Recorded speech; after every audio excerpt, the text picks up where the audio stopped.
why I brought that up, why I brought that story up is because what I learned from that conversation with that guy was that you do need a level of experience in the industry. You need to have gone through some conversations within the industry to recognize what is fair, because fairness is a question of what we agree. Exactly. Right? So I just realized that he was looking at it from a, this is how it's supposed to be. If you do this, they should give you this money.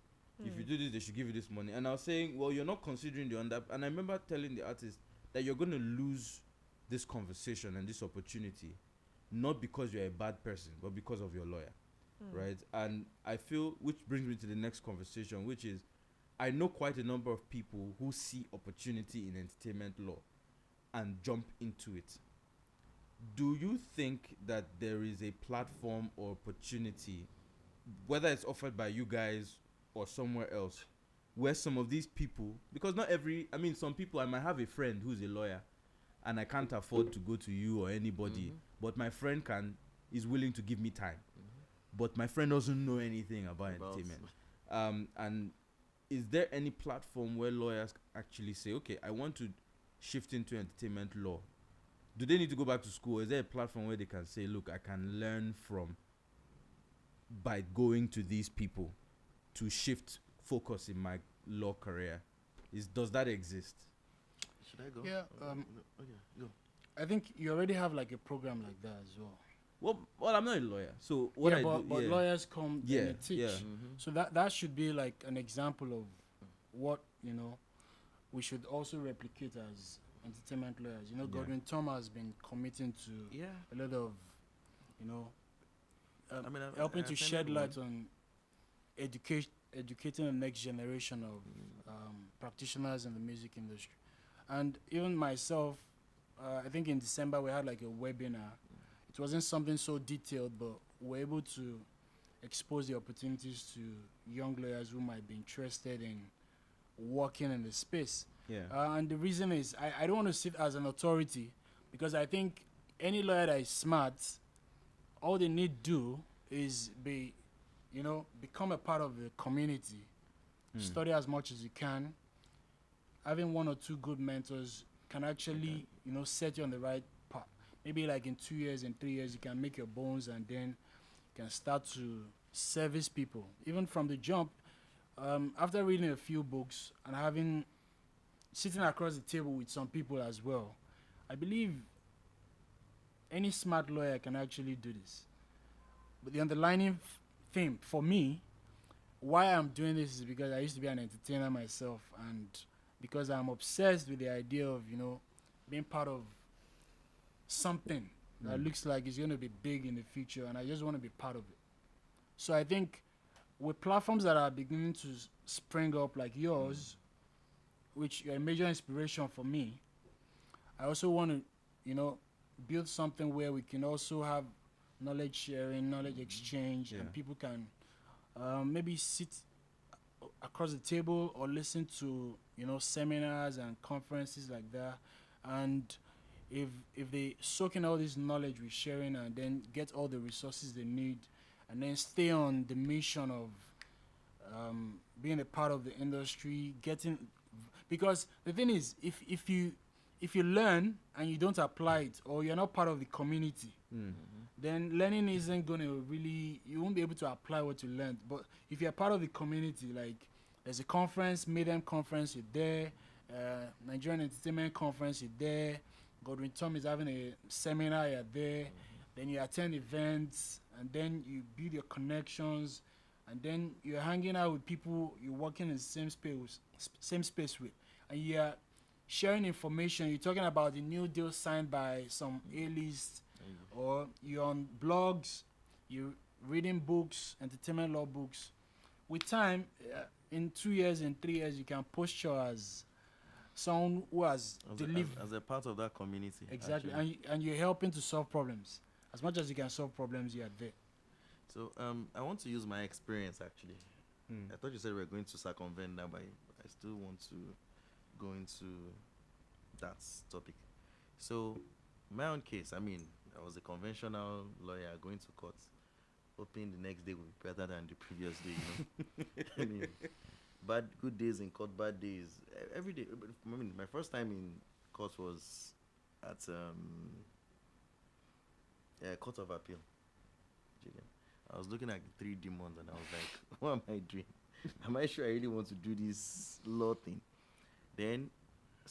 But then I have a friend, a childhood friend,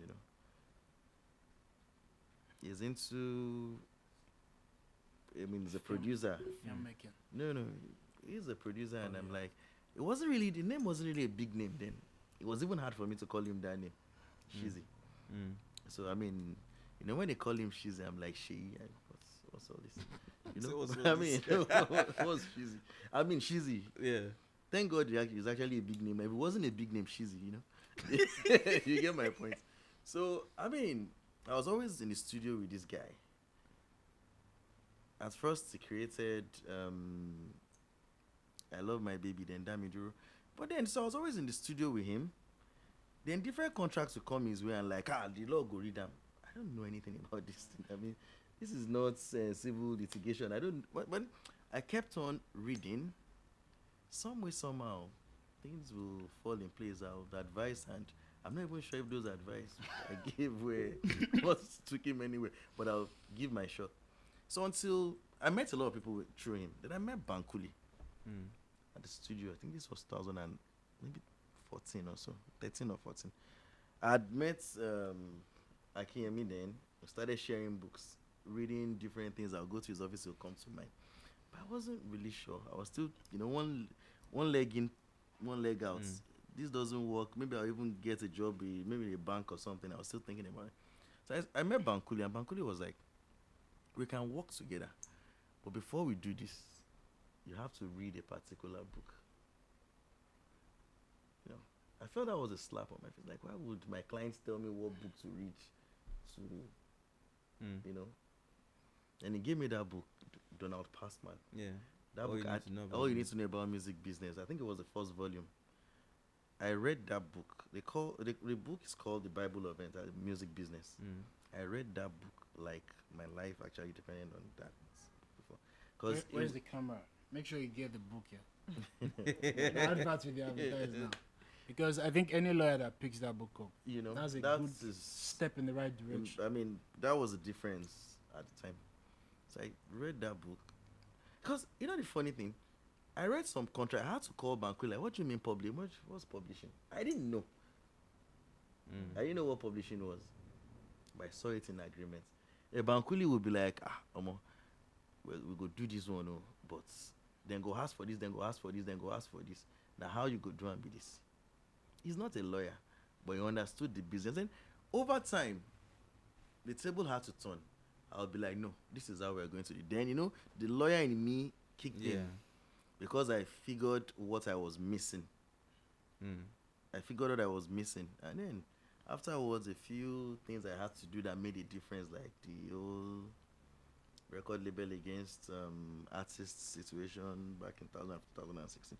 So, the long and short of what I'm saying here is, there's no way you can call yourself an entertainment lawyer without dealing directly with entertainers.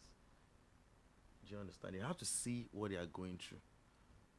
You have to understand what they are doing, because you can know every other aspect of law, but this entertainment thing, it involves reading books, but it's beyond reading books. You have to involve yourself.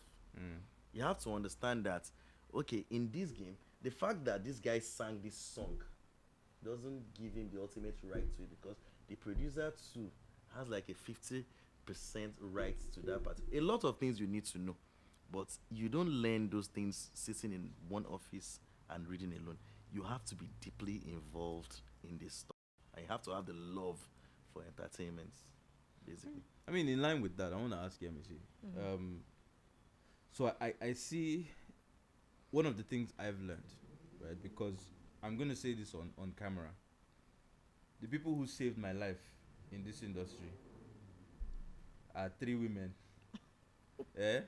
3 wise women called Yemisi, Kike, and Tokumbo. They literally looked at me and said, you see everything you are doing? Stop. do it properly, right?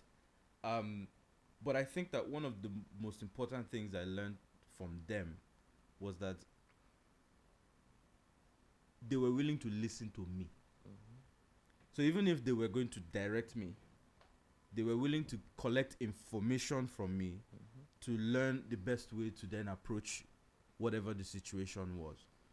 But I see, why do you think most lawyers have a difficult time doing that?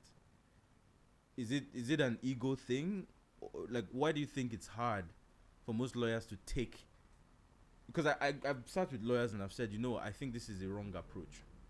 And I've been met with brimstone and, how dare you, what do you know vibe. Why do you think that is?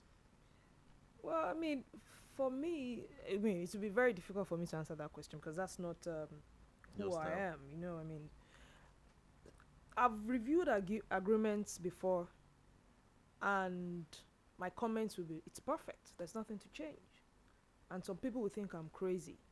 Some lawyers just believe that if they've asked you to review, my name is Yemisi Falai, you must And you have to, cancel end the day's pay by saying something. You have to end that day's pay by saying something. I have grown up professionally to be simple, straightforward, and drama-free. I've grown up professionally not to be argumentative, to be respectful, to listen. Yeah. So that's me. So, like I said, it'll be difficult for me to defend. You can't relate to the yes, struggle. because I cannot. I don't struggle with anything. If I see that something is wrong, I ensure that it's corrected. If something is correct, I leave it that way. But I know that an average lawyer will always have something to say, I take that back. I know that an average lawyer will always want to have something to say. So in the process of always wanting to have something to say, you become unnecessarily argumentative, you don't pay attention, you let words, slip into the crack, and at the end of the day, you don't represent your client properly. You mislead your client because you're not listening. So as a lawyer in the entertainment industry, you have to listen. You have to be your level. You have to be zero judgmental. You cannot judge the people you are working with because there are a whole lot of crazy people out there. But you cannot afford to judge them. You have to listen to them. Most of them, I call myself a 24-hour lawyer, and that's because these guys call you at the ridiculous hour of the day, and you have to listen to them. You have to hear whatever they have to say. So, but basically, though, listen. You can't go wrong with listening. Assimilate whatever anybody has to say, and then that way, you can know how to approach the issue.